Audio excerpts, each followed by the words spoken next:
My uncle urged me to peer through the gap in the stairs. My 4-year-old niece tugged at my sleeve as I hesitated. In front of me lay my husband, unconscious and still on a hospital bed. A week ago, he had been stabbed during a confrontation with a burglar who was still on the run. Upon returning home, my niece's peculiar words echoed in my mind. I decided to check the stairs, and there, in a tiny crevice, I found something bloodied. A shiver ran down my spine in surprise. Could it be someone unexpectedly familiar, possibly the culprit? Fear gripped me. I work in administration at a real estate agency. Last year, I tied the knot with Michael, one of our salesmen, after an office romance. Both of us are 25 years old, and our shared motto was, "We want kids soon." The reason behind this was my sister, and her child Emma, who is incredibly adorable. Whenever I see my 4-year-old niece giggling or pouting, I imagine ourselves as parents. Little Emma possesses a mysterious ability. Aunt Sophia, your ring is on the bookshelf. Whenever I misplaced something, my niece would pinpoint its location, not just once but repeatedly. Even my sister said, when in trouble, ask Emma. Somehow, good things happen. Children are said to see ghosts, but I wonder if there's something more to it. Perhaps our future child will also have special abilities. We dreamt of a family with children. However, our newlywed life didn't go smoothly. Shortly after getting married, we started receiving disturbing letters at home addressed to Michael. The words written on them were chilling: break up and disappear. Despite Michael dismissing it as a malicious prank and filing a police report, the identity of the letter sender remained unknown. Our days were filled with anxiety. One day, James, Michael's colleague, visited the General Affairs Department where I worked. It was unusual for someone from the sales department to visit me. When I approached James, he handed me a piece of paper with the same threatening words, "disappear" and "Esser" scribbled on it. I gasped, and James looked serious. As a rising star in the sales department, Michael had made enemies, and it was troubling. James crumpled the paper in his hand and said, "I've known Michael since we joined the company. If anything happens, feel free to consult with me." He smiled kindly, offering support in the face of the mysterious threats we were facing. I never anticipated finding Michael in such a dire situation, but having an ally is reassuring.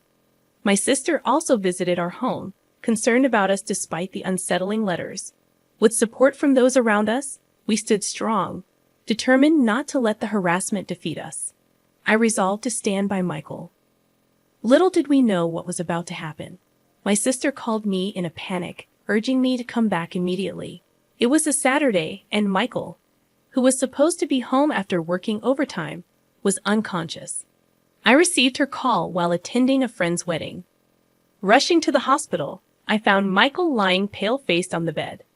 I pleaded with him to wake up, gripping his hand, but he remained motionless.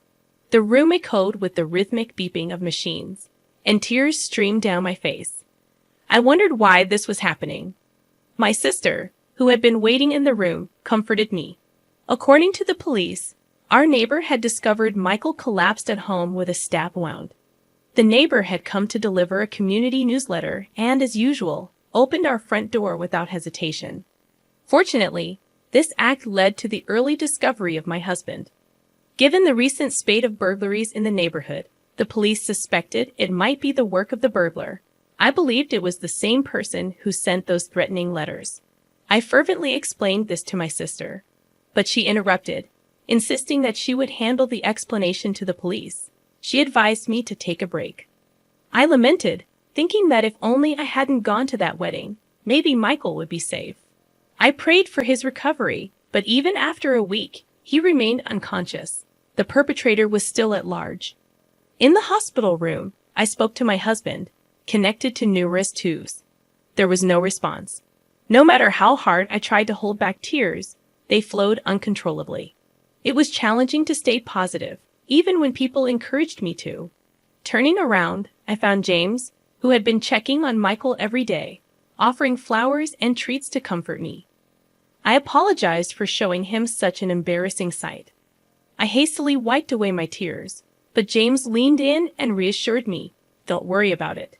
Just then, an innocent voice came from behind. Aunt Sophia, who's this? I looked back, and my niece Emma stood there, tilting her head curiously. It was her first time visiting. Oh, come on, my sister said curtly to Emma and then greeted James. I apologize for intruding on your family. Well, I'll leave you all to it. With a brief nod to my sister, James placed the flowers down and left the room. Sorry for the sudden visit. Emma insisted on coming to see Michael. My sister looked apologetic, but Emma paid no attention. She stood by the bed, staring intently at Michael's face.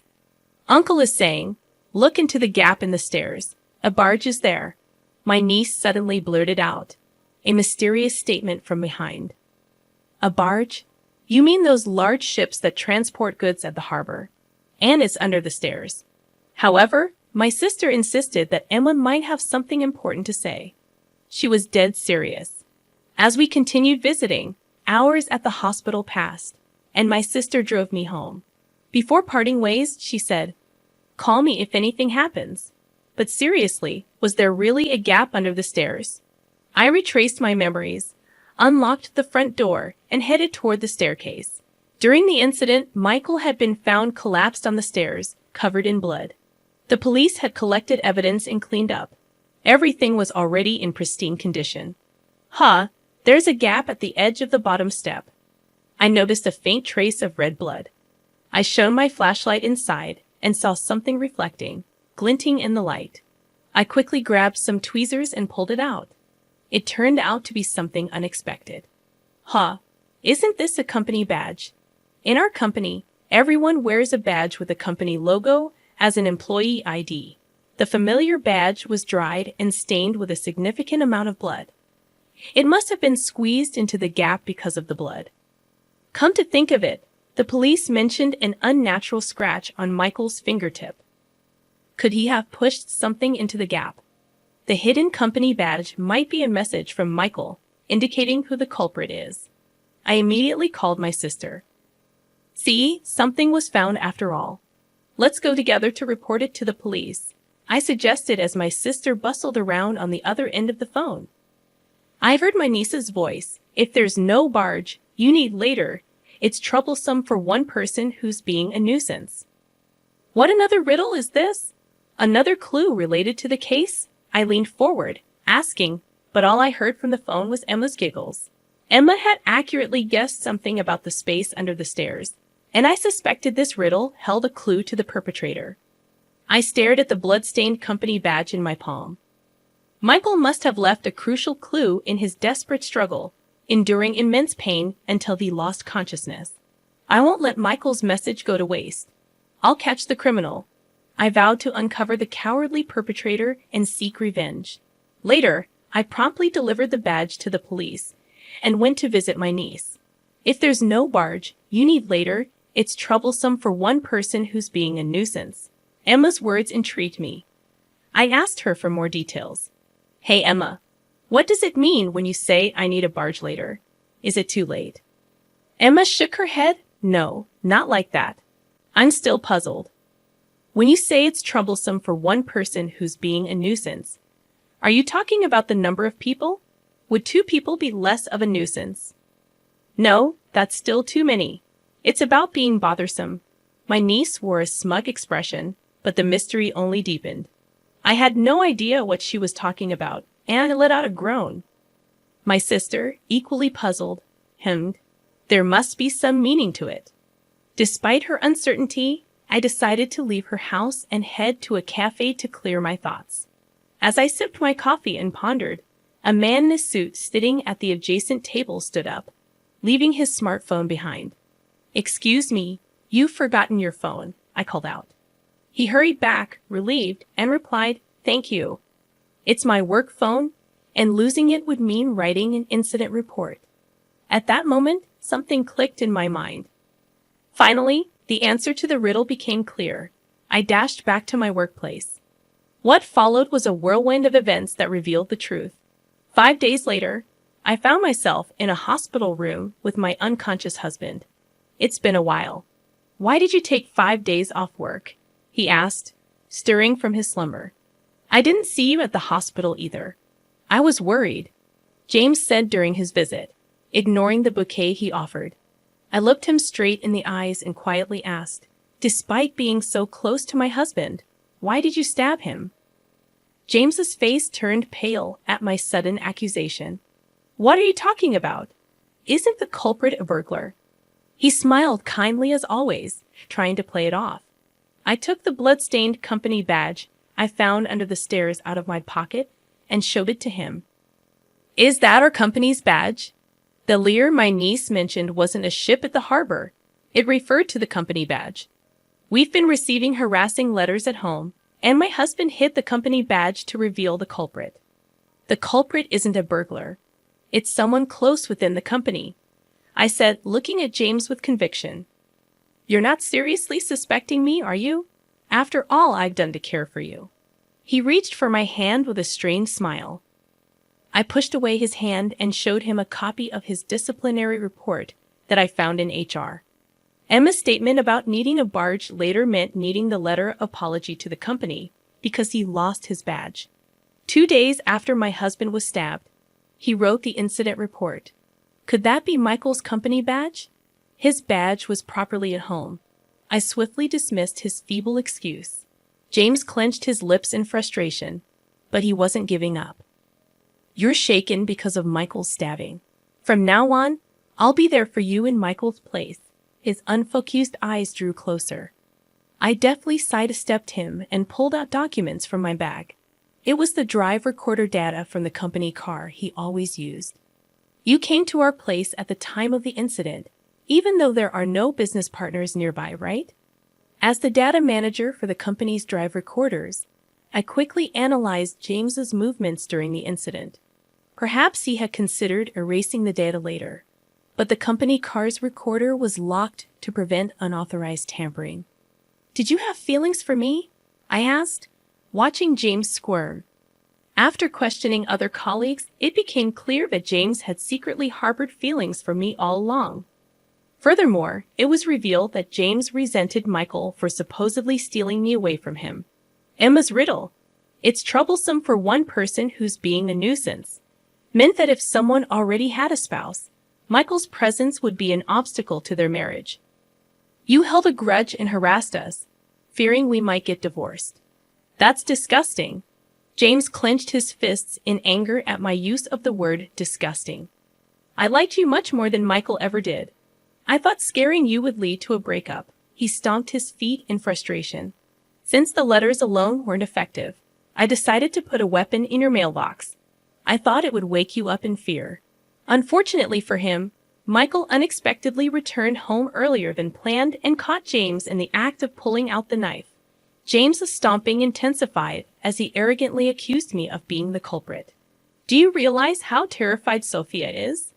He warned me never to come near his wife again. So, in your anger, you've used the knife you were holding to stab my husband. Yeah, that's right. It was all for you. Now I just need to finish him off. James defiantly rushed toward the bed, attempting to strangle Michael. Desperate to protect my husband, I grappled with James. Then, unexpectedly, Michael's weak voice cut through the chaos. Enough already.